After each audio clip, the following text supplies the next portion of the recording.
আরে ভাই, মানে এমন একটা জায়গায় আসছি মনে হচ্ছে যে পুরো অ্যামাজন জঙ্গল যেটাকে বলে ঠিক সেই রকম। মানে আমার পেছনে যিনি আছিস না আমার বন্ধু, আমি তার নামটা বলে দিই, তার নাম হচ্ছে রবি। রবি আমাকে বলে চলো গ্রামের বাড়িতে বেড়ে আসি। তো আমার কেমন জানি মনে হলো যে গ্রামে যাবো, ছুটির দিন যাওয়া যায়। তো ও জানে যে আমি আসলে একটু প্রকৃতি পছন্দ করি। আমার হয়তো নিজস্ব কিছু নাই, বাট প্রকৃতির কাছাকাছি যেতে আমার ভালো লাগে। তো এইখানে আসার পর মানে কি বলবো, মানে আমি পুরো সারপ্রাইজড। মানে তার যে নিজস্ব এই যে জমিগুলো বলি বা এইখানে আসার পর তার যেই জমি জমা, পুকুর, পুকুর পাড়ে গাছ, বিভিন্ন রকম গাছ, এই যে আমার চারপাশে দেখেন, আমি যদি দেখাই এই যে ঘুরে ঘুরে, এইগুলো সব মেহগনি গাছ। আমরা আরও সাইডে যাব এবং ওখানে যদি আপনাদেরকে একটু দেখাই তাহলে আপনারা বুঝতে পারবেন যে কত রকম গাছ। এখানে তিনটি পুকুর এবং জমির পরিমাণ সে আমাকে জানালো টোটালি প্রায় 25 বিঘা। একটি 25 বিঘা জমি। একটি কথা বলে রাখা ভালো যে রবির আব্বা মারা গেছেন বিগত, ও যখন অনেক ছোট। তারপর থেকে সে তার এই সম্পদ, তার বাবা রেখে যাওয়া সম্পদ সে দেখে শুনে এবং সেটাকে আরও ডেভেলপ কীভাবে করা যায় সে সেটা করছে। বর্তমানে সে ব্যবসা করে, ব্যবসার সুবাদে সে করে কি শহরে থাকে, কিন্তু সময় পেলেই সে ছুটে আসে। আমাকে অনেক দিন সে বলছে যে চলো আমাদের গ্রামের বাড়ি একদিন যাই, একদিন যাবো হয়তো। তো আজকে কীভাবে জানি ব্যাটে বলে মিলে গেল। তারপর আসলাম, আসার পর তো আমি পুরা টাস্কি। তো আমরা আপনাদেরকে আরও কিছু সাইডে যাবো এবং দেখাবো যে আসলে এখানে আরও কী কী আছে। আসেন যাওয়া যাবে। এই পারে জলাশয় একটু দেখানো যায়। এই পুরোটা জলাশয় নেমে গেছে, পানি নামার জায়গা। এবং এই দিকে যদি দেখাই, একদম বাঁশ ঝাড় যেটাকে বলে, পুরা বাঁশের ঝাড়। এবং উপরে এখন কিন্তু মধ্যাহ্ন, দুপুর, রোদ, বাট এখানে ছায়া। জঙ্গল আচ্ছা, কি দারুণ, ওয়াও।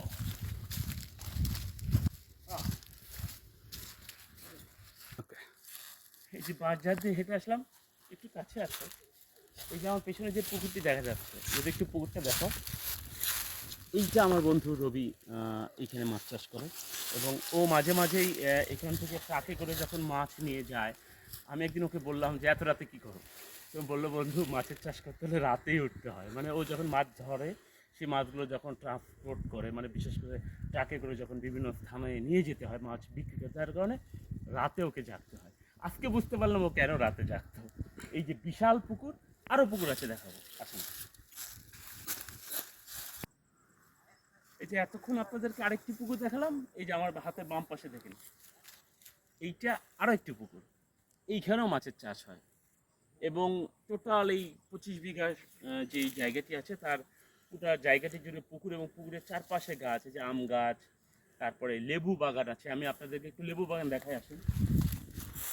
এই যে সারি সারি সারি সারি সারি সারি সব লেবু গাছ, এই যে অলরেডি লেবু ধরে আছে এবং প্রচুর লেবু আছে।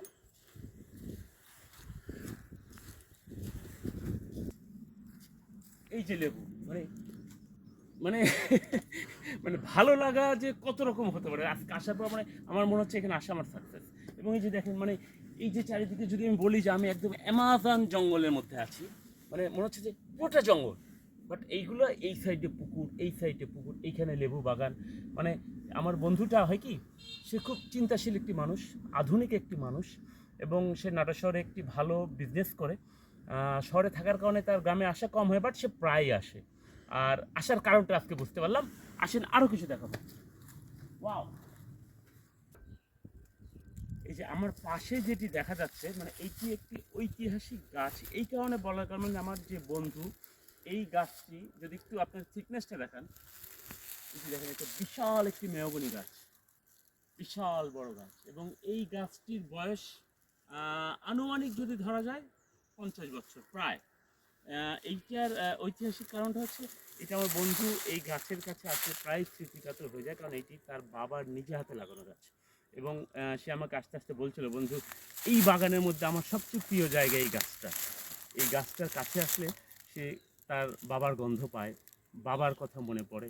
এবং সে যখনই এই বাগানটায় আসে, অন্য কোথাও হয়তো নাও যেতে পারে, কিন্তু সে এই গাছটার কাছে এসে কিছুটা সময় ব্যয় করে।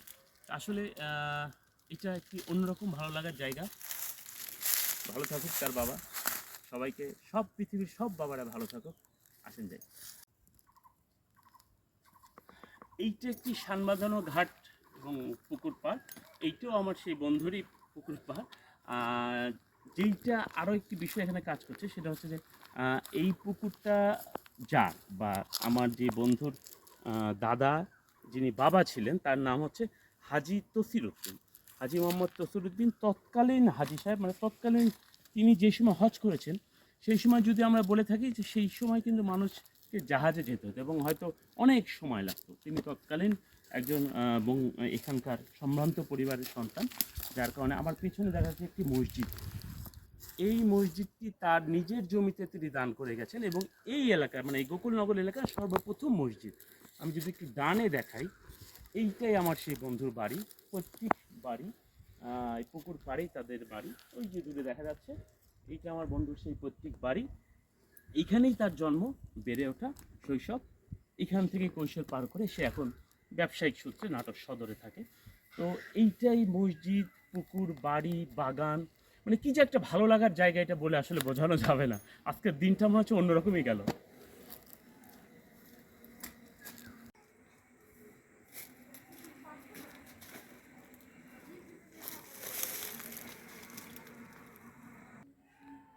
তো বন্ধুরা, এতক্ষণ যেই প্রপার্টি বলি বা যেই পুকুর পাড়, লেবুর বাগান আমরা আপনাদেরকে ঘুরে ঘুরে দেখালাম এবং ঐতিহাসিক কিছু নিদর্শন দেখালাম, সেইটা হচ্ছে যে বন্ধু, এটাই আমার সেই বন্ধু। বন্ধু নাম আসসালামু হচ্ছে, আলাইকুম। ওয়ালাইকুম আসসালাম। বন্ধু যদি আপনার নামটা পুরোটা বলে দিতেন। আমি আসলে আব্দুর রহিম। বন্ধুরা সবাই রবি নামেই ডাকে। রবি। রবি নামেই পরিচিত আর কি। এবং আমাদের বন্ধুরা সবাই জানে ওর নাম রবি।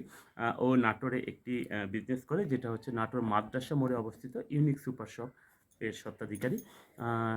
এটা তার পারিবারিক সম্পত্তি এবং এটা তার সেই পুরনো সেই জন্মস্থান। আমরা আজকে আসছিলাম, সারাদিন আনন্দ করলাম, ঘুরলাম ফিরলাম এবং সবচেয়ে ভালো লাগা কাজ করে যে মনে হলো আজকে সারাদিন প্রকৃতির কাছে থাকলাম। বন্ধু, একদম তাই, তোমার এই একদম তাই। দাওয়াতটা আজকে মানে মানে আমি এই আমার মনে হচ্ছে কেন আমি আরো আগে আসলাম না। হুম, অনেকবার আসতে বলেছি কিন্তু আসলে সময় হয় না, এইটাই, একসাথে টাইমিং হয় না, এটাই ব্যাপার। সেইটাই। আজকে যখন ভোট দিতে আমি আসবো এবং কাকতালীয়ভাবে আমি ওকে রাস্তায় পেয়েছি। আচ্ছা, আচ্ছা। রাস্তায় পেয়েছি একটা চায়ের দোকানে, টং দোকানে বসেছিল। তা আমি ওকে অফার করলাম যে, "চলো বন্ধু আমরা তো গ্রামে যাচ্ছি। আজকে যেহেতু সবই ব্যবসা-বাণিজ্য বন্ধ, আমি ভোটটা দিয়ে আসি আর আমার গ্রাম থেকে বেরিয়ে আসি।" ও আমি বলাতে একেবারেই লাফিয়ে উঠেছে বলতে গেলে। ও একেবারেই সঙ্গে, সঙ্গে ইনস্ট্যান্ট দুজনে একটা মানে রিকশা নিছি, ওইভাবে আসা শুরু করছি। সত্যি, সত্যি, এবং সত্যি। আমরা আসার পর থেকে ও যে পরিমাণে আনন্দ পেয়েছে, এইটা আমাকে অনেক বেশি আনন্দ দিয়েছে। সত্যি। মানে হুম, সবাইকে ধন্যবাদ। ভালো থাকবেন। সবাই দোয়া রাখবেন আমার বন্ধুটির জন্য এবং পৃথিবীর সকল মানুষ ভালো থাকুক। আ আমরা একটি সুন্দর বাংলাদেশ পাই। এটাই। ভালো থাকবেন। দেখা হবে আবারও কোথাও। খোদা ধন্যবাদ। হাফেজ।